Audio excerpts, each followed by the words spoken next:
Wonderful.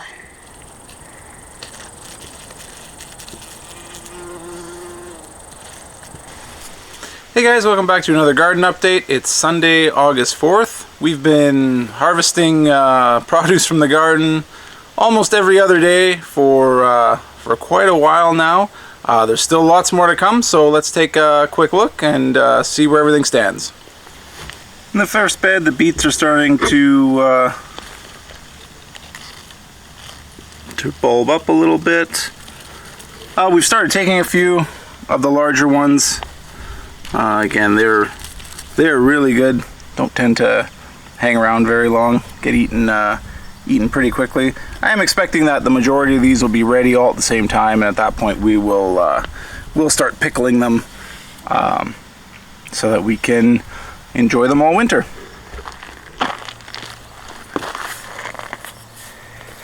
And the romaine lettuces, these ones are ready to be harvested. Absolutely massive plants.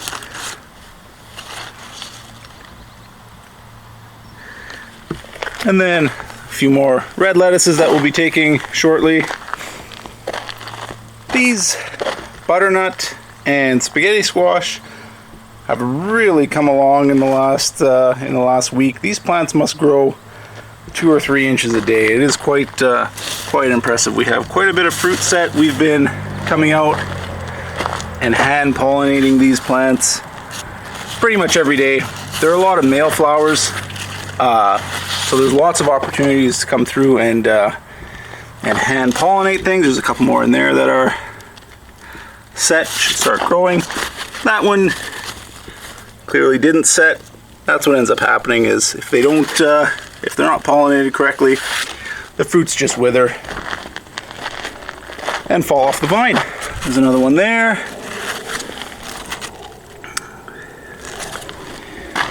And then this butternut has a couple, I believe. There's one there that's set, small one. Hard to find. I think that's it for now. Butternuts seem to take a little bit longer this year to set fruit. But again, the pepper plant's still producing tons of really good sized peppers.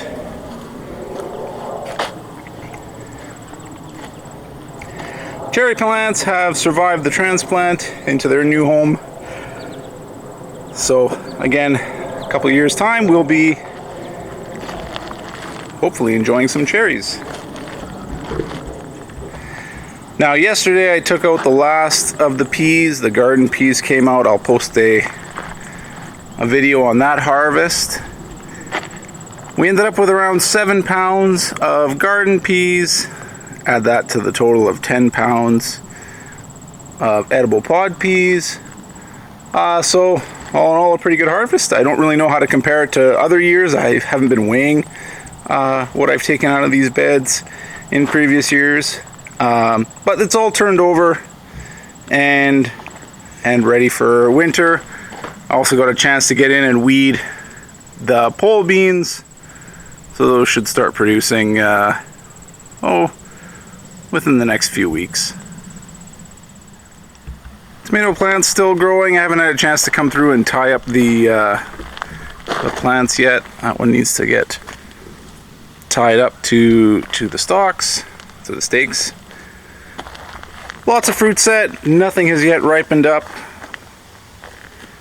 but hopefully when it starts, we'll have a good harvest. I haven't noticed any more fruit falling off the plants before they ripen. So I think it was just that big windstorm that knocked everything off. But I'm gonna go through here and tie everything up and take the suckers off and keep these plants producing. Now, I haven't shown you the asparagus plants in a while, but here they stand. They get really tall. That top one has to be about 10 feet tall. The stalks on them are very woody, very strong. At the end of the year, once these die back, we'll cut them all down. Then they'll be ready for next spring when we harvest the shoots. And the broccoli bed still producing. We've harvested quite a few heads of broccoli out of this bed. Still lots more left to harvest. I leave the plants in. Sometimes you get other broccoli heads that will come up when you remove the main head of broccoli. Haven't seen any yet, but again, there's still lots of time in the season, and that's what happens if you don't harvest one in time and let it go to let it flower. Kind of missed that one by a few days, so we just let it go. Looks pretty nice. Brussels sprouts, again, marching right along. I am going to come through. You can start to see if it shows up through the netting. You can start to see the Brussels sprouts forming at the leaf nodes. So they recommend you go through and remove some of the bottom leaves off of these plants. I never found it particularly necessary, but again, it just helps air movement go through the bottom parts of the plants, and is supposed to help or force the production of the sprouts. So when I get some time, I'll go through and do that. The onion bed's looking okay. Had a few plants die off when I was weeding them again. Onions have really shallow roots, so if you yank out weeds that are too close to the stem of the plant, it'll affect the roots and kill off the plants. But they're starting to bulb up. Small, but we should get some onions, which is exciting. I didn't get any last year. Again, these are all grown from seeds, so I don't expect any of them will end up bolting. Never had any trouble with bolting when you grow them from seeds. Celery, carrots are a nightmare. I gotta go through and weed that. See if I can salvage something from that, from those plants, but definitely different variety of carrots next year. Cauliflower, kale, Swiss chard. These plants always look the same because every second or third day we come and take a whole bunch of leaves off of them,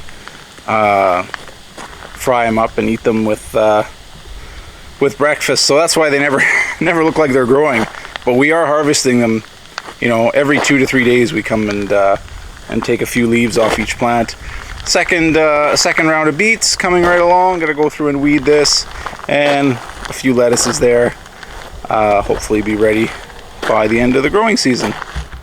Strawberry plants doing very well. Strawberry bed doing very well. I uncovered it, so when the kids come out, they have easy access to the berries, but getting very good sized berries coming, especially there's one over here that was just a massive strawberry. I think seems to be quite good genetics in these plants. I'll try and favor these plants when I go and transplant, or when I replant the runners. See if I can maintain the genetics that produce that strawberry. That guy's massive. Pepper plants, again, the ones that I didn't think were gonna do much, have all of a sudden sprung to life and are producing tons of peppers. Cabbages starting to heart up, which is nice. Another set of broccoli. You'll notice these broccoli plants are different than the other ones that I planted. These are the ones that I usually plant. These are the imperial broccolis. They form a really tight, massive head on them, where those other ones, I think they were from seeds I had left over from another ones. I definitely prefer these ones. These ones are much more productive than the other broccoli plants. And then on the end, the Savoy is starting to heart up. There, if you can see it there. Looks good again. Really healthy plant, thick leaves.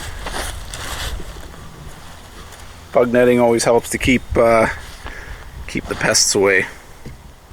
And in the last bed, You know, it's very difficult to move in it because, again, the squash plants have just taken over. I can't really go in there, but you can see tons of male flowers there, and there's quite a bit of fruit set on the other side. Cucumbers are now crawling up the trellis. They are producing quite a few. There's cucumbers basically everywhere. Everywhere you look on this plant has cucumbers coming along. Leftover tomato plants. Have some tomatoes on. I've got to tie them up. Zucchini plants are finally starting to produce. One there. One there. They are severely behind schedule this year, but at least we'll get something out of them. We'll go around back. You can see the spaghetti squash all over the place.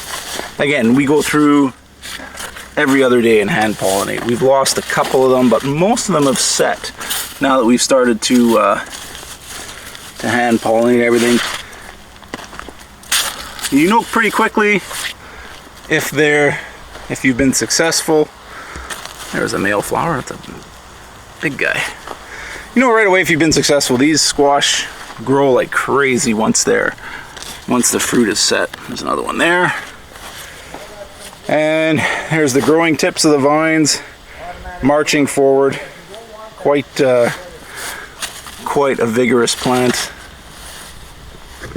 And the blueberry plants are finally starting to ripen up. They're funny. They turn from green to that red color.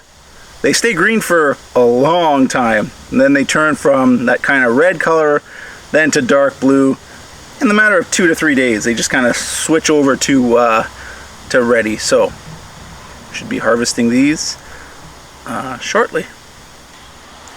Now, we haven't taken a look at the raspberry bed in a while. I did manage to start the process of hacking them back a little bit, but they are now starting to produce. I've got 2 varieties in this bed. There's the Tuleman variety on the right side and the Boyne variety on the left side. The Boyne, they're very common. They're really hardy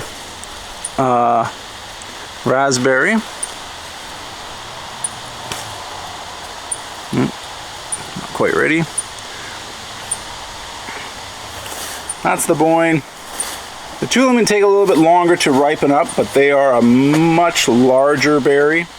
Let's see if I've got a couple here. No, those aren't right. But you can see the difference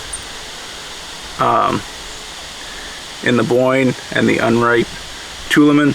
The Tuleman are very difficult to find. I've only ever seen them once in the stores.